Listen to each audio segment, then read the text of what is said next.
News has learned that 7 Alberta prison guards were exposed to fentanyl in the past 3 weeks, including 3 cases that required hospitalization.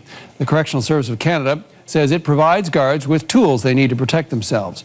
But my next guest says correctional officers need more resources and time to do their job safely. Jason Godin is the national president of the Union of Canadian Correctional Officers, and he joins me by FaceTime from Picton, Ontario. Thanks for joining us, sir. Let's begin with these 7 guards, at least 7 guards in 3 weeks.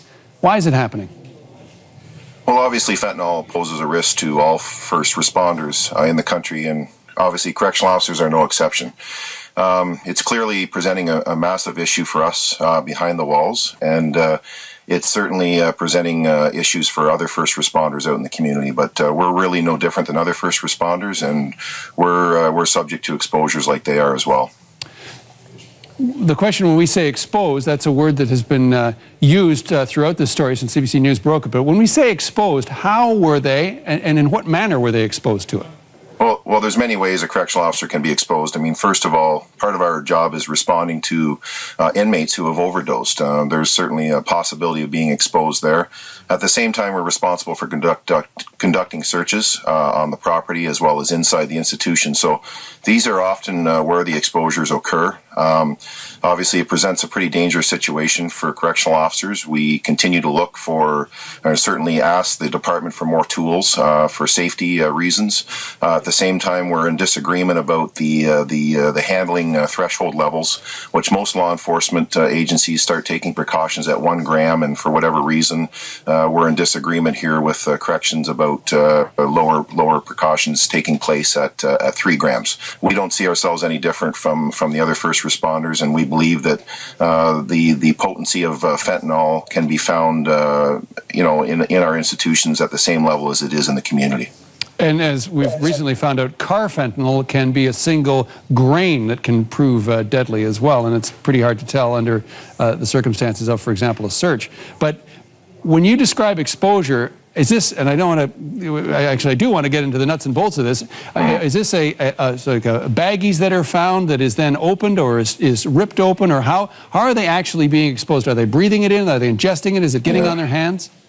Yeah, from what we understand, it's usually ingested or breathed in. I mean, obviously, fentanyl in the size of a salt grain can be deadly or potentially harmful. I mean, we've seen that at Bowden, where we've had officers who were Narcaned for their safety. We've had a couple of, exposures, recently in Edmonton. So, I mean, fentanyl can be ingested, obviously, in many ways. It can go right through your skin as well, and certainly can be an airborne if it's in a powder-like substance. So, it's very, very difficult. Obviously, we're trying to take the precautions that we can. We wear masks, we wear gloves, but at the same time, we're saying that any unknown substance more than a gram, we need to start taking precautions right away.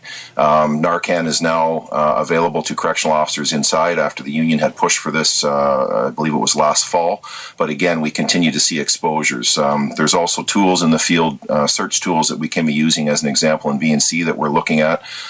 It's a real danger. It's a danger for those public safety officers on the street, but it's equally as dangerous for correctional officers inside, who in the course of their duties not only have to respond to overdoses, but at the same time are doing their regular duties such as searching, which can expose them as well inside of a cell or in VNC or those various areas. In fact, recently we had searched a vehicle on the property, and again, there was an officer who suffered an exposure. So it is very serious business. We're very concerned about it. We're telling our members to take as many precautions as possible. At the same time, we're pushing on the department to continue to work with us to try to find better solutions, better equipment to deal with the problem.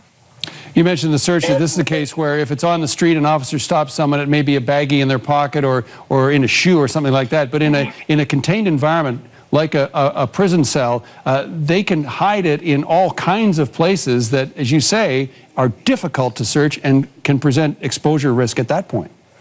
Well, this is what we're saying to the department. Look, our risk is really no different than the risk to those public safety officers on the street. When we're searching a cell, it's very difficult difficult to find these items. At the same time, it can be, mailed in, and we have to take precautions in those circumstances as well. So it is very, very difficult.